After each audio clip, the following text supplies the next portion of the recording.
सभी का स्वागत आज के इस क्लास में। मेरा नाम विनीत पाठक है। सहायक विकास अधिकारी कृषि के पद पर मैं उत्तर प्रदेश सरकार में सेवारत हूँ।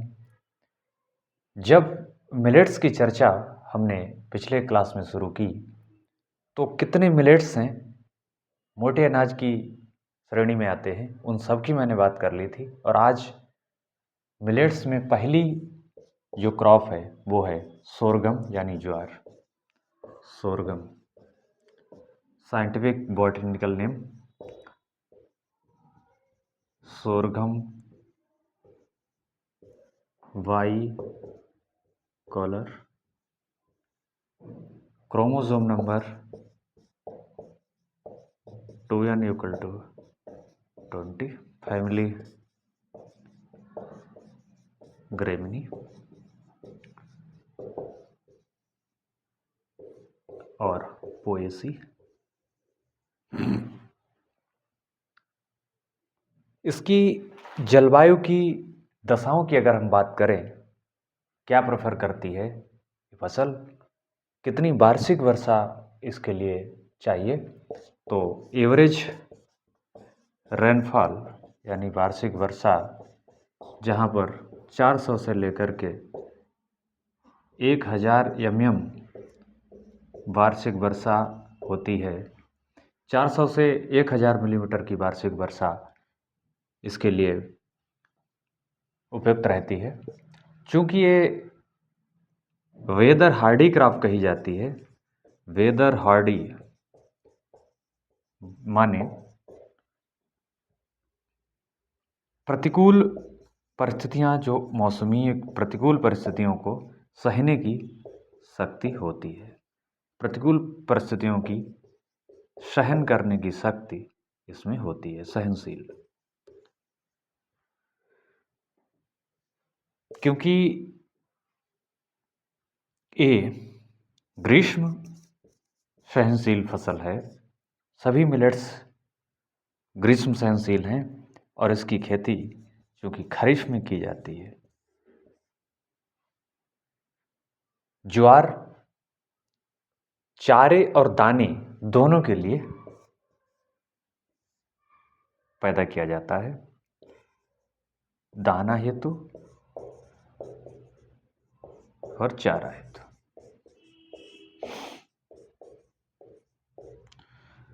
बीज दर में अंतर आ जाएगा। चारा हेतु 20 kg प्रति हेक्टेयर और दाना हेतु 8 से 10 किलो प्रति हेक्टेयर। ये बीज दर की बात रही। समय की बात कर लेते हैं। खरीफ में जो बोने का समय है, सोइंग टाइम है, वो जून से जुलाई, जब मानसून आ जाता है, मानसून के समय। और अगर रबी में इसकी परिस्थितियां हैं खेती करने की, तो इसकी बुवाई सितंबर और अक्टूबर में की जाती है। जब हमने बात की थी कि चारा और दाना दोनों के लिए उगाई जाती है फसल, तो जो हमारी प्रजातियां हैं वो भी अलग होंगी। आइए देखते हैं कौन सी प्रजातियां हैं। चारा और दाना के लिए अलग अलग प्रजातियों की हम बात कर लेते हैं। अगर चारा की प्रजातियों की हम बात करें तो इनको दो भागों में विभाजित कर लेते हैं, सिंगल कट और मल्टी कट। आपने देखा होगा कि पशुओं के लिए जो चारा हेतु फसल उगाई जाती है वो सिंगल कट यानी जो एक बार काटी जाती है सिंगल कट, और दूसरा जो कई बार काटी जाती है, 2 से 3 बार काटी जाती है, उसको मल्टी कट कहते हैं। अब सिंगल कट में अगर देखें तो CSV 13, CSV 15, और मल्टी कट में अगर हम देखें तो पूसा चरी 23, पूसा चरी 23 ये वैरायटी है। अब हम जो संस्तुत प्रजातियां हैं और जो हाइब्रिड प्रजातियां हैं उनकी बात कर लेते हैं।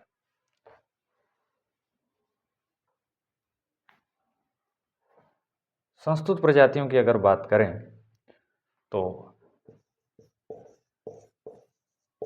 प्रजातियां जो वैराइटीज हैं उनकी बात करें तो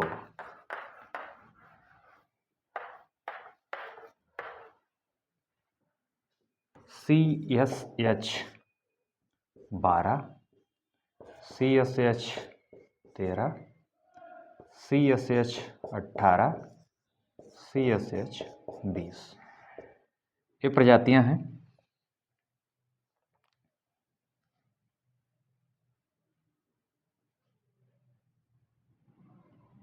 अट्ठारह CHS23, CSH23 और CHS25 ये सब प्रजातियां हैं।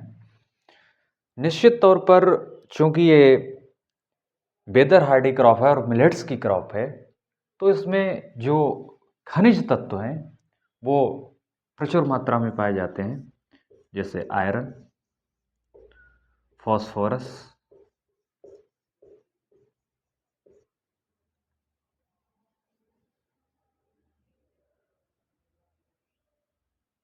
इन तत्वों क्योंकि ये माइक्रोन्यूट्रिएंट हैं, इसीलिए इसको न्यूट्री सीरियल भी कहा जाता है। न्यूट्री सीरियल भी इसको कहा जाता है। अब बात करते हैं कि इसमें खरपतवार जो आता है स्ट्रिगा, उसको खरपतवार नाशी रसायन की सहायता से किस तरह से उसको नियंत्रण करते हैं। खरपतवार बीड की बात कर लेते हैं। स्ट्रिगा है इसका बीड जो आता है, और इसमें वीडीसाइड, अट्राजिन 1 kg सक्रिय अवयव की मात्रा संस्तुत की जाती है प्रति हेक्टेयर।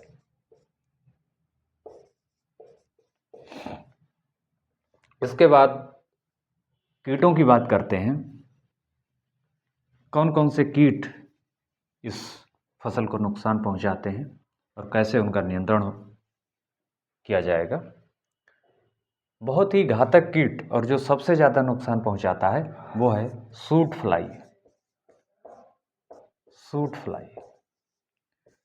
पूरी तरीके से ये पौधे को सभी भागों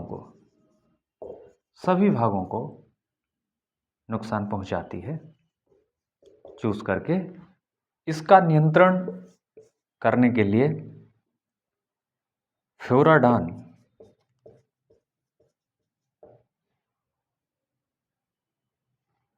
से बीजोपचार करते हैं 100 ग्राम प्रति किलोग्राम बीज।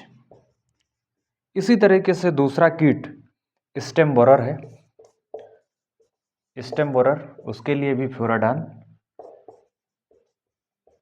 3G प्रति 30 kg प्रति हेक्टेयर की दर से इसको उपयोग करते हैं। इसी तरीके से जो हमारी मिज है, सोरघम मिज, एक कीट है, ये भी काफ़ी मात्रा में फसल को नुकसान पहुंचाता है। और इसके नियंत्रण की अगर हम बात करें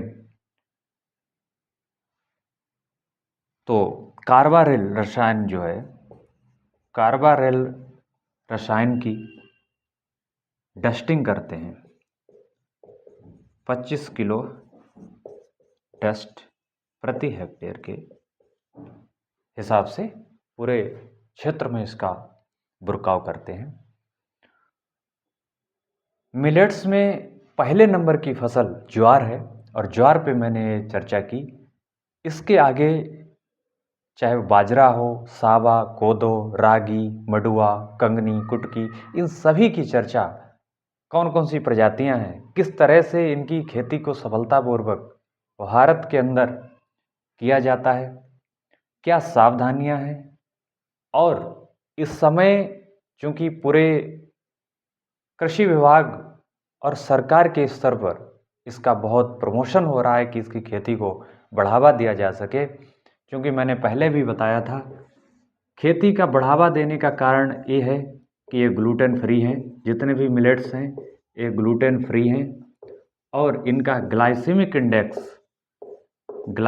इंडेक्स लो है, और माइक्रोन्यूट्रिएंट प्रचुर मात्रा में है, और इनको डायबिटिक पेशेंट भी खा सकते हैं। इन सभी जो इनके गुण हैं, जो कैरेक्टरिस्टिक्स हैं, उनकी वजह से जो मिलेट्स की खेती है इस समय बहुत प्रमुखता से ये चर्चा पूरे विश्व के अंदर है कि इसकी खेती को बढ़ावा दिया जाए। और अगली बार ज्वार के बाद में बाजरा की खेती, फिर उसके बाद सांवा, कोंदो, इन सभी की खेती को डिटेल में बात करने वाला हूँ। आप इस क्लास को अंत तक देखिएगा और चैनल को सब्सक्राइब करें, लाइक करें, कमेंट करके हमें बताएं कि आज का क्लास आपको कैसा लगा। धन्यवाद।